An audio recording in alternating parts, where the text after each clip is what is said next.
Guys, we're here with the 7th episode of Magic with Nick. So let's see what we got today, and let's keep this rolling. Yep. All right. So today is going to be a bit of a recap episode. Wasn't completely intended for there to be one here, since a lot of since almost every single subject that we're going to cover today, we kind of already did talk about in previous episodes. Especially if you recall in the law of polarity, we talked about black and white magic. Well, that's one of the things we're going to talk about. So to give a quick summary, we're going to talk, like I just said, talk about black and white magic and how to determine whether magic is black or white. And we're also going to talk about the subject of baneful magic, which is oftentimes what most people confuse as black magic solely in its explicit form. And then we're also going to reiterate and go over the importance of the moon and why it's such a big deal in so many circles, especially when you look at things like practices like Wicca and witchcraft, why they have such a huge focus on it. So let's give it a start here. Okay. All right, so black and white magic. We've all heard this term many times, I'm sure. Oftentimes we associate it as, good and evil. White magic's all for the good guys, black magic's all for the bad guys. And of course, it's not really that simple, because the whole idea of white and black, aside from them just being colors as well, the actions that these things do also exist within us. So let's get started. So to get started on how do we start identifying it? So let's start looking at this image again. So we've seen this before during the law of polarity episode. So what we're looking at here is the Kabbalistic tree of life. So on the left, and so that's there on the left, and on the right we also have the high priestess. So why is the high priestess important? Because even on the high priestess has the same structure to it. So black and white. So as you see here on the left on the left image, we have this black pillar, and then we have this white pillar. Same thing on the high priestess, black pillar, white pillar. You notice on each one here, you have B and J. So these are meant to represent the two pillars of Boaz, so the black pillar, and the pillar of Jatan, the white pillar. And so how does this relate, and how does this interconnect with magic? So like I said in the beginning, one of the most important things to learn before you become an occultist or a magician, before you start doing magic, learn how to be a mystic first. So learn how to understand the esoteric flame, because occultism is using it, mysticism is understanding it. So if you're someone who already knows astrology, or at least has a basic foundation on it, then this should be fairly easy to grasp. It should be fairly easy to grasp anyway. So to put it in a more simplified form, let's take a look at this. So right here is the same structure of the Kabbalistic tree of life, just made in a different way. So instead of the Sephiroths, we have the planets that are just associated with them. So at the very bottom here, we have Earth, Malkuth. This is the kingdom. This is where everything stands upon. Right at the very bottom, this is the physical realm where all resides. So, and right above that, we have the moon, Yesod. This is also associated with the word foundation. Above that, we have the sun, Tiprith. This is the heart. This is at the core. Sun sees everything here. Right above that, we have Pluto, or Da'ath. Right? This is more of a hidden Sephiroth. Well, not necessarily hidden in a sense where it's secret or no one knows about it. People know about it. But it's one of those Sephiroths that kind of can be there and not be there, because it can also refers to speaking, the voice, right? Sometimes it's loud, you'll see it, and then other times it's silent. You won't even know it's there, save for the absence of it. And at the very top, we have Uranus, Kether, the crown. So that's just the middle pillar. This also relates to as well the middle pillar exercise that I mentioned before, is being in the center, being neutral, right? So these things can be good or bad, or not necessarily, or neither at the same time, especially the sun, since the sun sees everything, it's the witness. So what we're going to be focusing on are the two pillars on the side. So here we have the pillar of Boaz, black pillar of severity. This is what you use to push, This is projection. This is black magic. So Mercury, communication. Every time you talk, you're projecting, right? And once again, I'll reiterate, black magic or white magic are not inherently good or bad, good or evil. It's always what you do with it will determine it, whether it's good or bad. So for example, Mercury, communication. What I say can be literally anything, right? I can give you a compliment or I can insult you. I can give you blessings or I can give you a curse, if I so choose to. So yeah, it's all about giving out. So Mars can be energy, can be, and that energy can be in any number of ways. It can be motivation, can be the motivation to do a project, can be motivation to do exercises, work out. Can also be for cutting and severing, bad things out of your life, right? For example, say every time you have a surgery to remove like a tumor or cancer, you would be invoking Mars because you're cutting something out. In the same sense, you also have Saturn here too. Saturn is all about banishing. It's all about control, right? We have that power within us, so we can project it outwards. So we can banish a parasite. We can banish a bad habit. We can banish, uncertainty, doubts, demons. Even oftentimes when people are doing exorcisms, what they would do, they'd be invoking both the sun and Saturn. Remember, the sun is also Jesus. Saturn is also Kronos. Krishna, also Christ, right? So right here, you literally have Jesus Christ. Christ has also been said to be black, as was Jesus, also known to be black. There's also relating why it's like also on the black pillar too. And yes, the black pillar can be pretty severe, right? Saturn can be pretty heavy, pretty harsh at times, right? But it can also be very rewarding. Even Mars is very fiery, right? It's like any other flame, right? Like it can give warmth, it can give light, but it can also burn, right? It can also be very rough.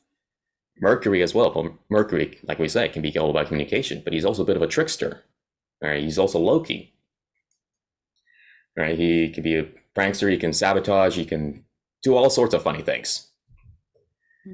And we notice like here on the right here, we have the pillar of Jotun, the white pillar, pillar of mercy. This is for pulling things, so receiving things. White magic. Of course, many people are going to gravitate towards this because this is, aside from the connotation of, or the old paradigm of black bad, white good,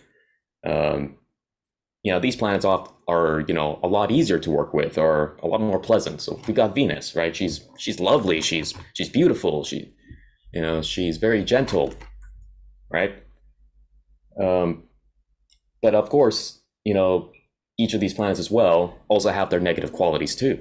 So Venus, while she can be very loving, she's feminine, she's beautiful, she's sexy, she rules the sextiles, she can also be very lustful. She can be very jealous, a bit possessive even. I mean, that in itself is not a very good thing. And of course, we move up here, we have Jupiter. He can be very benevolent. He can be very giving, charitable.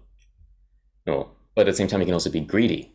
He can also be very gluttonous. And of course, he's all about expansion too. But expansion can literally mean expansion of anything. It can be expansion of good things, or consequently even bad things, right? You want to avoid, expanding your own problems, right?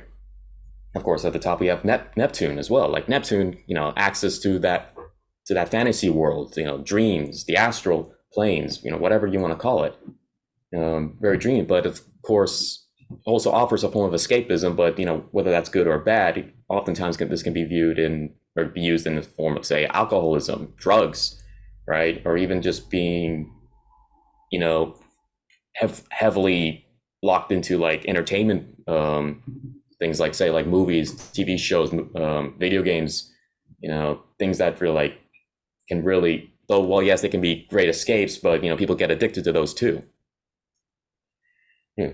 So once again here, you'll see that it's not inherently good or bad, which is why things like the middle pillar exercises exist, why it's important to be the sun, the witness that sees it all.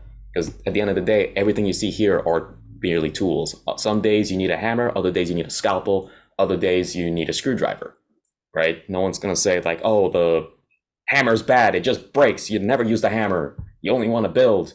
Well, sometimes you need to destroy old things to make way for the new things, right? So if you got an old house, you break down what you don't need and then rebuild what you do need. So you use both pulling and pushing. Some people might be a little bit better with pushing, other people might be better with pulling, but whatever it is that you choose to do, recognizing these tools at your disposal is going to be fundamental, because like if you're ostracizing half of your tool set, you're going to be very limited, especially in the time as to when you can practice magic. We'll go over that later when we talk about the moon. And I also forget what was the point I was going to make with this. Well, and again, same thing on the High Priestess as well. I know I've already said this, but reiteration, the High Priestess tells you the same thing. So the next thing we're going to talk about is baneful magic. This is what most people oftentimes think is black magic. Well, yes, it is true that baneful magic oftentimes is black magic, but not all black magic is baneful magic, which is why I'm trying to send across the message that black and white is not inherently good or bad. Though, yes, granted, black magic is a lot easier to do harm with because of the nature of the planets on that pillar, which is why oftentimes it is used. So what is baneful magic? Baneful magic is basically magic that's designed or intended to curse or hex an individual. Whether it's to cause harm or sabotage, it would be considered baneful. So yeah, that's why wasn't I with that? No, wasn't that. So baneful magic is actually the one that you want to avoid doing, right? It's not strictly black magic, because even white magic can be baneful magic, although you have to be a little bit more creative or a bit more niche with it. But like I said, both are tools. How you use them will be up to you. And another reason why baneful magic oftentimes can be associated as a bit of a double-edged sword, why it's not even just barring the ethical, the moral aspect of it, of sending out energy to mess with someone, whatever the reason may be, even throwing out that, mechanically speaking and logically speaking, it is kind of a bad idea, because it's already been known and proven in this universe, in this creation, that all energy returns to source. So if you're sending out stuff, eventually that stuff is going to come back to you, whether it's positive or negative. In Wicca, they call this the rule of three, or the threefold law, or the law of return. So whatever you send out, whether positive or negative, will be returned to you 3 times. So at the end of the day, it's always better to give out curses, or no, give out blessings. Not.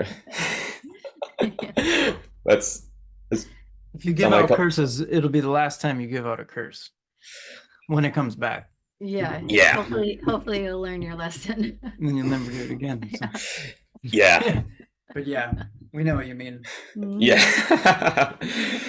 But yeah, and for some people, it may seem a little unfortunate, because it's like, wait, but what if someone's doing something bad and wrong? What if someone's messing with me in such a way? It's like what do I do?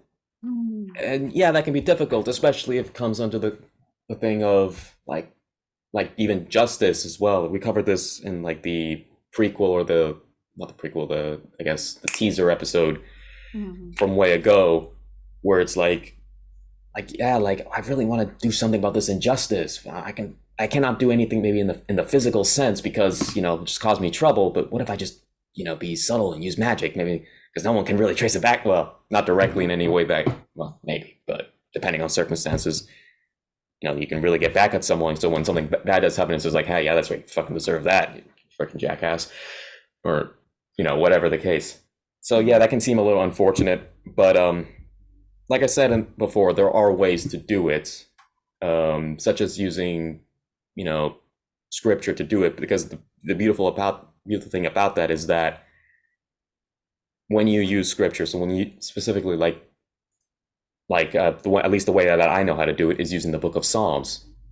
If you know which psalm to use, because when you do so to curse and hex, technically it's not you that's doing it, it's the divine that's doing it. But because it's divine that's doing it, it comes with a wonderful safety mechanism that it only works if it's valid and if it's a good reason, right? So you can't just set it out to just about anyone, right? Just because someone looked at you funny, or they called you a funny name, or hurt your feelings, or what. And then no, like the divine will look at it and be like, nah, I'm not gonna do anything. It's not really worth it. But if it's something that's really bad, or they're actively sabotaging you, or trying to cause harm to you, or someone you care, or whatever the circumstance may be, then yes, it'll go through. But here's the other reason why it's still not a good idea to give out curses and hexes, because at the end of the day, especially because of the nature of the occult, it being very hidden, you don't really know who's an occultist. You don't really know who practices, who has wards and protections set up, because it's very easy to reflect a curse in a hex or hex. It's very easy to do that. So if someone has protections in place and you don't know that, then not only will your curse and hex potentially may not work, it also gets sent back to you, coupled with the downsides with it already. And so whoever you're targeting is not going to be affected, or be very minimally affected, and you get the full brunt of it. So you still lose. And that's why with scripture, because it's not you that's doing it, whatever defenses they have that would reflect will not go back to you. But of course, because it's divine, it's very powerful, it can punch through any defenses anyway. So even this is kind of like a strategic sense of it too, in the whole thing. So it's very mechanical. So at the end of the day, baneful magic, avoid doing it at all possible. Doesn't matter what the reason is. It could be a good reason or a bad reason. Just mechanically speaking, not a good idea. At best, try to stick to banishments, try to stick to protections if you don't know how to use the Book of Psalms or any other scripture, because scripture, whether it's the Bible, the Quran, Torah, etc., they're giant books of spells. You just simply need to know which ones do what. Then they have a myriad of things. Even the Book of Psalms can pretty much almost give you almost anything that you would almost require. All right. So next, we're going to talk about the moon. So the importance of this. So the moon, obviously a very significant thing, probably next to the sun, as most people would know. And I'm sure many people, especially when people are looking at things like Wicca or witchcraft, they have noticed a lot of moon symbology. They always seem to be worshiping a goddess of some kind. Well, they're really looking at the moon. Now, the reason, and every single practice would look at the moon in some capacity, because the moon is essentially the gateway as to when things enter in. And when we're doing things, when we're doing magic, we're trying to bring things in. Whether it's in the form of projection or whether it's trying to pull things to us, the moon ultimately is what gives birth to that. So, but in order for it to do that, we need to understand where it is. Because remember, in astrology, you'll come to know that really the whole zodiac, the whole ecliptic, is really one big giant clock. It's God's watch. It's the rhythm of the universe. It's where, well, yeah, it's the, I can think of any number of things. Well, I say I can, but at the top right now, it's like Horus, the hours, the sun god. Mm-hmm. Yeah. So, and of course, even the phases of the moon is also taken into account. This will also determine back to whether or not you do black or white magic. Because when the moon is waxing, that's when you do white magic. So it's filling up. It's when you're pulling things in, bringing things in. And when it's waning, that's when you want to push things out, because it's depleting. And you're pushing things away. So this is the part where you can also get creative as well. And why it's important to know and understand the tool sets between black and white. Because even if, say, like, for example, you want to bring in wealth, you want to bring in money, for example, you typically would go up to Venus and Jupiter, right? And that's all well and good. But if the moon is waning, those powers would be a little bit diminished. Now, not to say it's impossible, right? But you would be swimming against the current. So your results will either A, like I said, be diminished, or B, may not work at all, depending on what you do. But of course, you want to try to maximize and make the best of your situation. So here's one example. So instead of trying to pull something in, trying to pull in wealth, you got to think about, all right, what's the opposite of wealth? That'd be poverty. So if the moon is waning, you got Saturn over there. Well, yeah, Saturn can be pretty heavy, and oftentimes, like, it may not seem like, oh, you want to use Saturn for wealth? I mean, sure, it can be a little bit, might be a little bit tricky. But instead of trying to bring in wealth, try to push away poverty. Because remember, the universe is electromagnetic. It works off pressure mediation. So whatever you decrease in something, you increase its opposite. So you want to increase in emotion, decrease in logic, decrease emotion. Decreasing sickness, you increase health, right? You decrease health, you increase sickness. So you got to think of it in that sense. And that can take a little bit of practice. Some people might be able to get it. Aha, this is pretty easy, and others might think, oh man, I gotta rearrange things, right?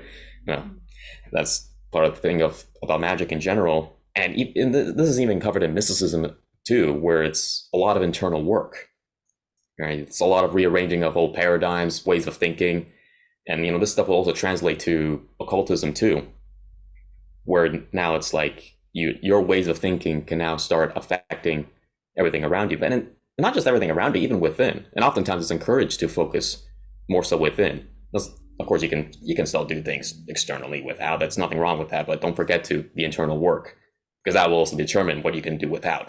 If you want to change things without, you got to change things within first. So, and another thing as well when it comes to the moon is knowing where it is.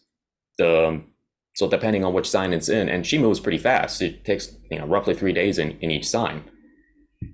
So, and yeah, there's still a part where you may have to wait a little bit, like regardless of whether it's waning or waxing, because instead of just waiting a whole year before waiting for that, that Taurus waxing moon to try to bring in wealth, but it's like, oh, I missed it. Now it's waning. Now it's gonna have to wait a whole half year. Well, instead of waiting a whole year, maybe all you have to do is just wait a month for that waxing moon. So now at that point, it's instead of trying to bring in, you're just trying to push away poverty, like I mentioned before. Same principle applies to any other sign, whatever the theme may be. So Aquarius, you got knowledge. So instead of trying to bring in knowledge, you banish ignorance. Gemini, relationships could be, or just big picture things, information. Libra, relationships, whether it's friendships, romantic, whatever. Scorpio, hidden things, the occult, the regeneration, maybe more baser desires, you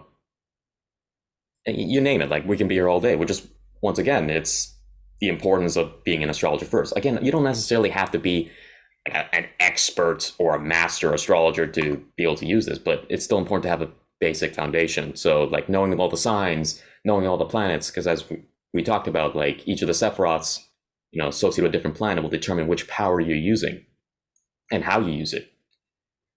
And of course, like we've been talking about here, the moon, knowing where that is, how she plays a role, where she is, etc.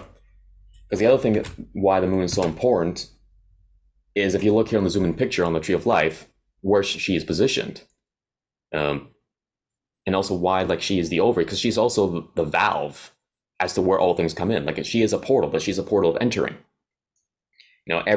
For something to be coming in. And sure, yes, granted, like, you do see a connection here between Malkuth, the Earth, the kingdom. It's associated with Netzach, which here would be Venus, and over here would be Mars. Or sorry, no, Mercury, not Mars. On Hod. Yeah, there's still that trickle-in effect, whereas like things may not necessarily go through the moon, but because these two influences are still dripping in. But ultimately, all energy can still channels through the moon anyway. So knowing how where that valve is turned. Like, do I want to bring in water? Do I want to bring in oil? Do I want to bring something, whatever it is? And this can be seen on the High Priestess too, where she has the moon at her feet. Again, showing that the moon is that valve point. right? I know I'm kind of repeating myself a lot here, but this is still, as basic it is, still important to know. Mhm. And Repetition is key. yeah. So if I sound like a broken record to the audience, then I would say that's probably a good thing, because that means you're probably remembering this and you're probably keeping up, or that you already knew this to begin with. Either way, it's still important to remember.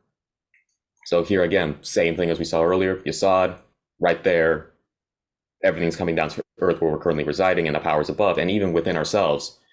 It's our emotions as well. It's where our actions begin, but ultimately we have to guide those, whether or not those are good or bad actions. If it's a good action, let it flow through. If it's a bad action, stop it, either modify it or redirect it, whatever you deem fit.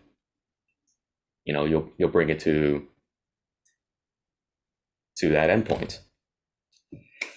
So yeah, so that's really covers it most of for today. I know today was a lot of the stuff, like I said, we've already talked about. We covered it at least once or twice here and there, and we may even bring it up again in the future, because as basic as this is, still hyper important. It's the same principle as why the Egyptians, always said all is a tomb, or as above so below. They didn't say that because they sounded cool, though. Yeah, it does sound cool, at least to me it does. But it's still important to know.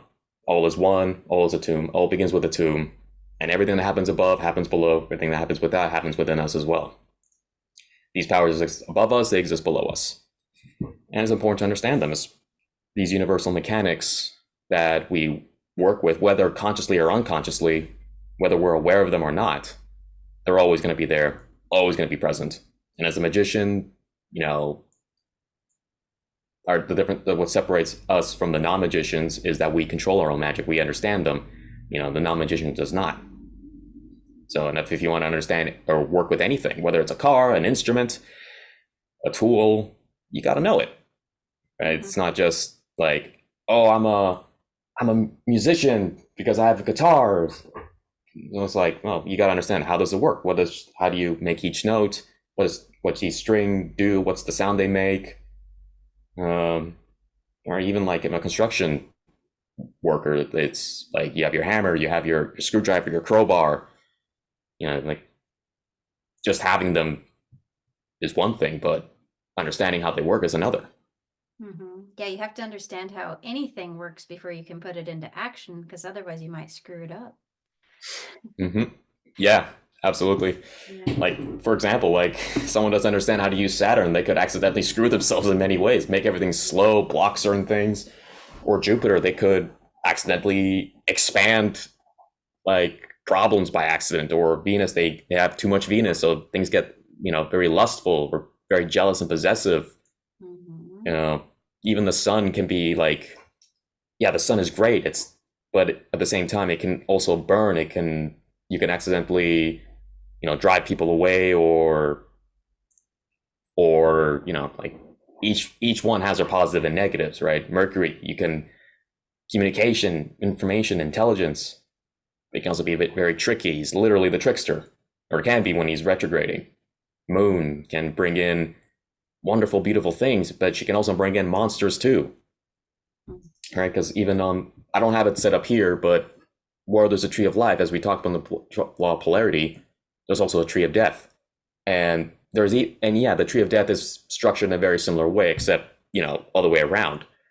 You still have Malkuth at the very top, but right below that you have Lilith, which is associated with the moon and Yesod. And Lilith is, as shown, to be the mother of all monsters, right? So that's why she has that connection. Like even in astrology, we have the dark moon Lilith that you can find on your chart. This is kind of like your lustful, your darker desires. That depending, of course, where the sign, where she's placed in a house, much like anything, can determine that specific, as well as the aspects too. But that's besides the point. Yeah, we could go all day on Dark Moon Lilith. Mm-hmm. Yeah. So I yeah, think it's great to repeat too, because you're programming your subconscious, which is the magician, And we spend enough time repeating basic things like as you're driving and doing normal day stuff and going shopping. We repeat that to death. But you only hear this so many times. I've been listening to this for like 10 years now, and every time I hear whichever piece, it unwraps a new layer of understanding, and it's fun every time. So that's just to the comments on the repetition. Yeah. And with anything, practice makes perfect. And this is kind of practice, you know, listening to it. Yeah. Yeah, it's extremely important. Like, and even like when doing your daily practices as well. Of course, there's also the whole thing of not just even knowing the information, because knowing the information is one thing, but then you also have, and this applies to literally anything else, including like exercising. Like, if you want to have a good physique, you look like Hercules or something, you know, you got to work out. You got to have a regular regimen. You want to be healthy. You don't just eat a salad once. You got to, you know, have an actual good lifestyle. You know, have a good diet. You know, eat the right foods. Scales on a guitar, you don't play it 1 or 3 times. You play them. Yep. As many as you hours can. And hours and hours and hours. Yeah, and even with magic, it's, you know, not just memorizing how to do a certain ritual, but it's also, you're also training the mind to do that too, because your conscious beliefs may believe, I believe it. Yeah, man, I can I know I'm doing magic and whatnot. I know this stuff is working, which is all well and good. I mean, you should try to keep that in your conscious mind too. But ultimately, you're trying to convince your subconscious that it works. You know, you have to train it to do that, and that can take time. And of course, this can differ from person to person. You know, the more suggestible a person is, of course, they'll have an easier time. But the less if someone who has a very blocked off subconscious, very, then yeah, they may have to hammer it in a few times. Where, I'm sure. So do you what's your thoughts on like when we come into this life, subconsciously and consciously, are we aware of our powers as a magician? And then it kind of just gets shut off with our upbringing and our programming? I would say so, yes, because like, of course, you know, people will have different degrees up to this, but generally, yes, it's because you realize like how kids are so imaginative, right? They have all these fantasies. They're always running around, right? And of course, because we're in the Kali Yuga, the age of iron, you know, everything's very heavy. Like all these other conditions without us as well, whether it's upbringing, society, you know, or the stuff they teach us in schools to try to shut that imagination down. You know, telling us, oh, magic's not real, it's only fantasy, and all this other bullshit. Yeah, that would shut us down as well. And of course, there's that like heavy emphasis on, which kind of gets interconnected, because when we talk about like kids using their imagination to play pretend, whatever it is, of course, like people say, oh, like as you get older, you have to mature. You can't always do that, and because that's so closely linked, that also gets kind of shut down with it. Though it doesn't necessarily have to, because, you know, the imagination has a lot of power. You just got to know how to use it. And I can speak even as well when my own practices, you know, like some part of it when I do them, like it's like, man, I feel like a kid again, where like I'm just, you know, playing pretend, where I'm like pretending, well, not really pretending, because the thing is, it's actually happening. It actually worked. It was just really, if it wasn't working, I would have been doing this to begin with. But like, yeah, there's that fun childlike fantasy that kind of plays in, but what makes it amazing is the fact that you actually bring it into reality where it actually works. You know, it's not necessarily a fantasy. It's not just mere imagination. It's actual magic. You're actually programming not just within yourself, but even the universe around you to bring about what it is you desire. So it's like, yeah, you can absolutely, like, you know, you can have fun when doing magic. So when you do your ritual and you put on your robe and your hood and you're not just some weirdo in the basement just wearing a bathrobe and waving around a magic wand. uh, and chanting, whatever it is you're chanting, it's actually having an effect. Mm. So yeah, you're really living out that fantasy, like real time, and actually crafting like your adventure as you go. Well, technically, it's already been crafted, depending how you look at it. Like it's all preordained, or maybe you're doing it however you want to look at it. Right? It's already all preordained anyway. But there is still some degree of choice. But you still got to make that choice. Granted, you have already made that choice. We're just seeing it happen in real time. I mean, that's kind of a different subject altogether. Yeah, it As is. we can talk about metaphysics all fucking day. Yep. Yep, definitely. Yeah. Well, Well, thanks again for this, and we look forward to the next time for sure. yeah, let's seal it off at that. Yeah. Okay. Yeah. Mm. You all have a beautiful day, and we will see you next time. Adios.